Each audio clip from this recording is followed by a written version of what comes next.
For more on the IMF proposals for Barbados, we're being joined from Bridgetown by the economist Jeremy Stephen. Hey, Hello, Jeremy. Thank you so much for your time. What exactly is the IMF proposing or demanding of Barbados? well, here's the thing. They're not demanding anything new at all.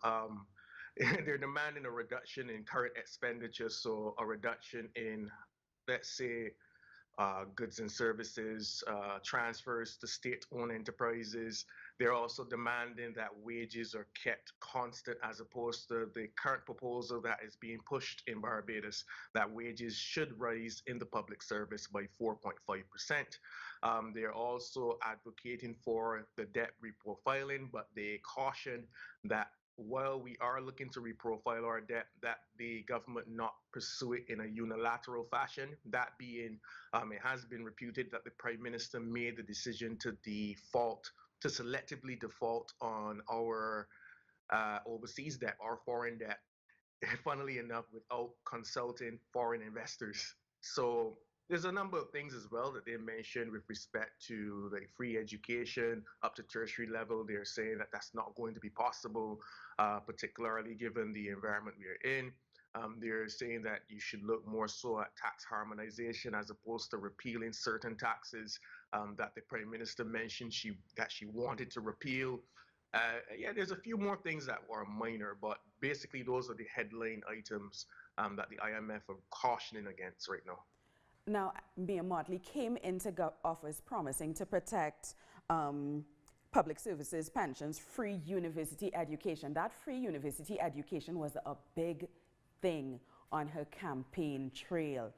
How is she going to be able to explain that to the population? Do we know as yet if she's fully on board with that aspect of the advice? And how is she going to be able to explain that to the population? I don't believe that she will be on board with that advice.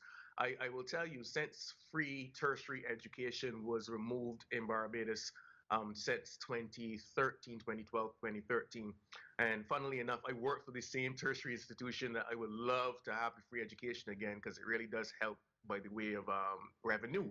But she has been a staunch fighter against the removal of free tertiary education.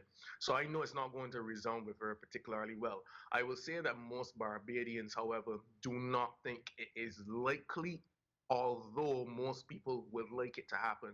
Most people don't believe that it's likely, considering that the government owes the University of the West Indies upwards of 500 million Barbados dollars, so that's 250 million US and above. Further to that, the pensions, actually, the rising of non-contributory pensions and contributory pensions are actually were the bigger pulls, if you can call it that, or the bigger things that people wanted or they liked from her campaign. And those the IMF also cautioned against. Funnily enough, that's running in line with what most economists locally were saying. That although the gesture is good, our economy is built on what you call a high social safety net for all. You want to be reasonable and you want to protect your vulnerable. And I understand the political ideology there, that you want to ensure that if there is some form of austerity, that the older amongst you can survive. But it's not, I still don't see how it's fundable. And clearly the IMF agrees with me as well, and others. Yeah, but you just spoke about the high social safety net that the economy is based on. How are the IMF proposals going to affect the poorest in Barbados and the most vulnerable in Barbados' society, especially since it's not just an economic thing, it's a cultural thing as well? Well, I'm glad that you look at it from that way as a global person as well. It will clearly affect the poor. I will say that I think 2 Thursdays ago, if my memory serves me correct, or was it last week? Last week, Thursday it was. The Prime Minister noted that she will do all that she can to protect the vulnerable. Again, part of our cultural identity is one that believes that a social safety net and our very treasured exchange rate of 2 Barbados dollars to $1 US is something that you should not mess with, that you shouldn't tamper with. So it's going to be a tough sell, I must say that. But unfortunately, we have allowed the situation to degrade way too long. And it's not necessarily this incoming government's fault directly. one can argue that when they were last in power some 10 years ago, up to some 10 years ago, that they very well contributed to the situation, and I can neither refute nor agree with it. Well, then again, no, I can't refute it.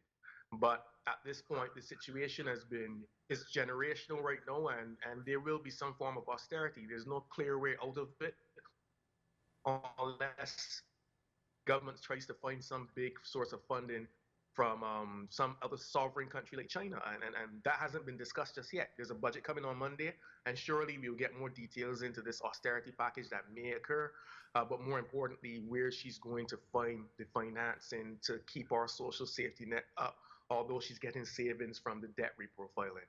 Let's see what happens.